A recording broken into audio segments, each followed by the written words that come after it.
Ram Ram Haryana bulletin में मैं हूं आपके साथ दुर्गेश पांडे। बुलेटिन की शुरुआत करेंगे इस वक्त की बड़ी खबर से। इस वक्त की बड़ी और अहम खबर, दिल्ली के जंतर मंतर पर पहलवानों का धरना जारी।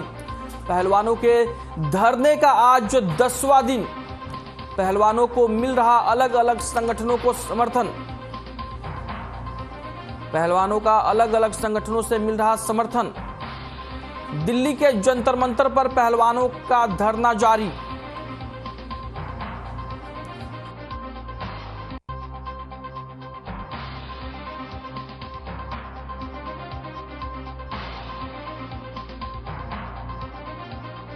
दिल्ली के जंतर मंतर पर पहलवानों का धरना जारी। पहलवानों के धरने का आज 10वां दिन। पहलवानों को अलग अलग संगठनों से मिल रहा समर्थन।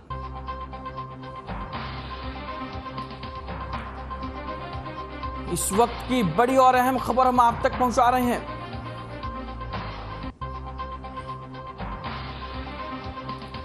पहलवानों के धरने का आज 10वां दिन।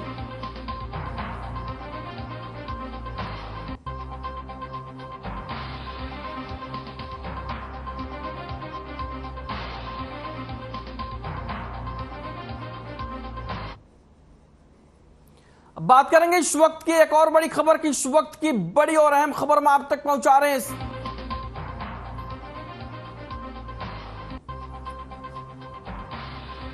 3 दिवसीय दौरे पर हैं सीएम मनोहर लाल। जनसंवाद कर सुन रहे लोगों की समस्याएं। लोगों की समस्याओं का किया जा रहा समाधान। सीएम मनोहर लाल का कुरुक्षेत्र दौरा। कुरुक्षेत्र दौरे का दूसरा दिन। 3 दिवसीय दौरे पर हैं सीएम मनोहर लाल। जनसंवाद कर सुन रहे लोगों की समस्याएं। लोगों की समस्याओं का किया जा रहा समाधान। सीएम मनोहर लाल का कुरुक्षेत्र दौरा। सीएम के कुरुक्षेत्र दौरे का आज दूसरा दिन। जनसंवाद कर सुन रहे लोगों की समस्याएं। लोगों की समस्याओं का किया जा रहा समाधान। सीएम मनोहर लाल का कुरुक्षेत्र दौरा। कुरुक्षेत्र दौरे का आज दूसरा दिन। 3 दिवसीय दौरे पर हैं सीएम मनोहर लाल। जनसंवाद कर सुन रहे लोगों की समस्याएं। सीएम मनोहर लाल का कुरुक्षेत्र दौरा। कुरुक्षेत्र दौरे का दूसरा दिन। 3 दिवसीय दौरे पर हैं मुख्यमंत्री मनोहर लाल। जनसंवाद कर सुन रहे लोगों की समस्याएं।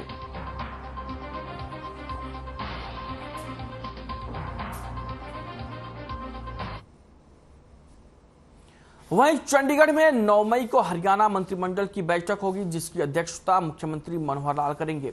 बैठक में कई अहम मुद्दों पर चर्चा की जाएगी।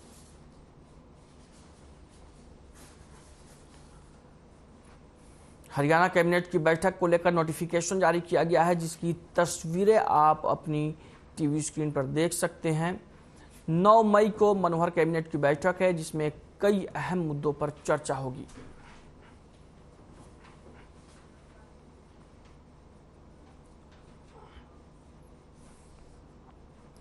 वहीं मुख्यमंत्री मनोहर लाल ने खरीजवा गांव में जनसंवाद कार्यक्रम के समाप्त होने के बाद मीडिया से बातचीत की।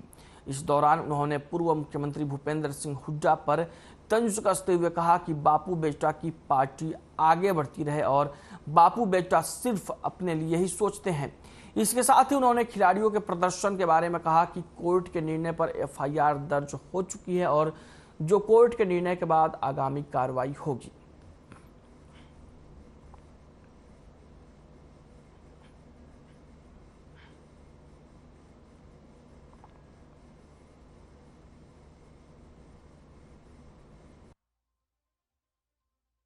एनक्रोचमेंट का लिख के दे दिया सर। प्रस्ताव पारित किया है क्या?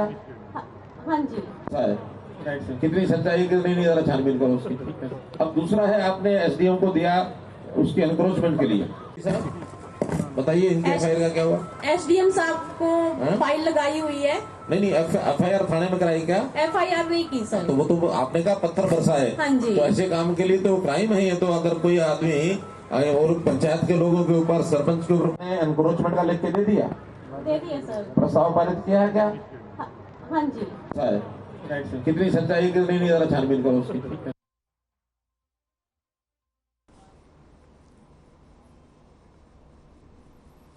हरियाणा सरकार ने प्रदेश के अंतिम व्यक्ति तक लाभ पहुंचाने के उद्देश्य से मुख्यमंत्री अंत्योदय परिवार उत्थान योजना के तहत प्रदेश भर में 1 मई से 17 मई तक विशेष अंत्योदय परिवार उत्थान मेलों का आयोजन शुरू किया है। इसी के तहत भिवानी के पंचायत भवन में कृषि मंत्री जयप्रकाश दलाल ने अंत्योदय परिवार उत्थान मेले का शुभारंभ करते हुए आम लोगों को स्वरोजगार अपनाने और राज्य सरकार की नीतियों का लाभ उठाने के बारे में आम जन से चर्चा की।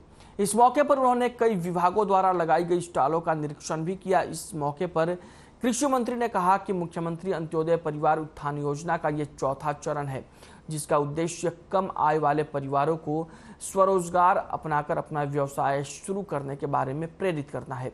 इसके तहत दर्जनों विभागों की स्टॉल लगाकर उनके द्वारा आमजन के लिए उपयोगी योजनाओं के बारे में जानकारी दी गई।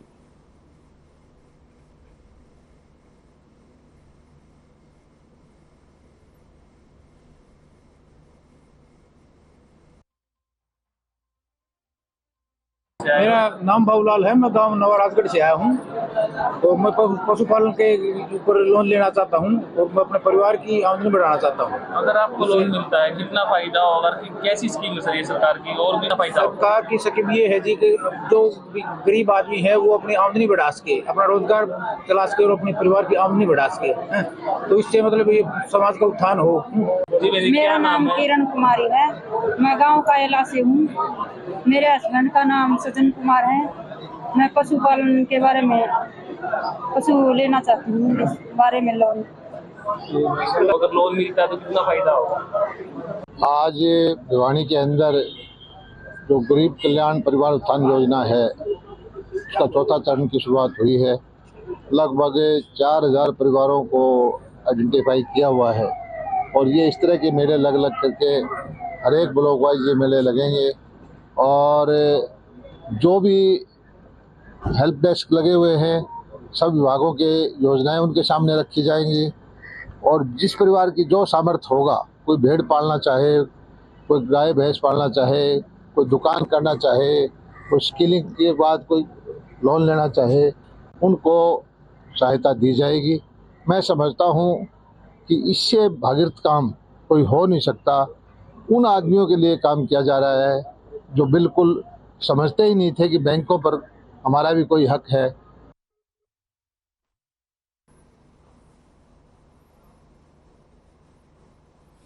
प्रदेश के कृषि और पशुपालन मंत्री जेपी दलाल ने तोशाम के रेस्ट हाउस में जनसंवाद कार्यक्रम के तहत क्षेत्र की 300 से अधिक जन समस्याओं की सुनवाई की।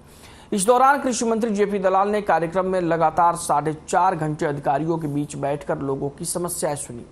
इस मौके पर उपायुक्त नरेश नरवाल, पुलिस अधीक्षक नरेंद्र बिजारिया, जिला परिषद चेयरमैन अनीता मलिक, पूर्व विधायक शशि रंजन परमार, एसडीएम मनीष कुमार फोगाट समेत प्रशासन के आला अधिकारी उपस्थित रहे। कृषि मंत्री ने क्षेत्र के जनप्रतिनिधियों के द्वारा रखी गई गांव की सार्वजनिक मांगों, बिजली, पेयजल, नहरी पानी आदि की सुचारू व्यवस्था करने का आश्वासन दिया। वहीं गांव में ई लाइब्रेरी, गांव में गंदे पानी की निकासी के लिए नाला समेत गांव में विकास कार्य करवाने की घोषणा की। साथ ही कृषि मंत्री ने विभिन्न गांवों में विकास कार्यों के लिए करोड़ों रुपए के ग्रांट देने की भी घोषणा की।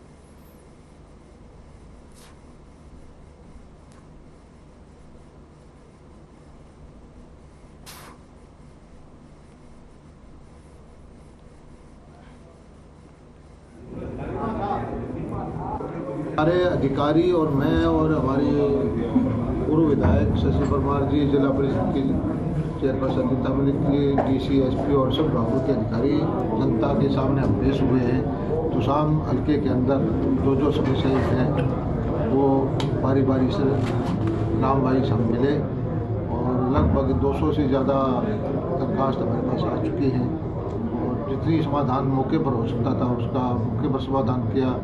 ज़्यादातर शिकायतें नहरी विभाग की थी, पब्लिक हेल्थ की थी या आपकी क्षेत्र की समस्याओं के समाधान के लिए जब संवाद कार्यक्रम के तहत लोगों की समस्याएं सुनने के लिए। बुलेटिन में फिलहाल वक्त एक ब्रेक का है, रुकते हैं कुछ पलों के लिए।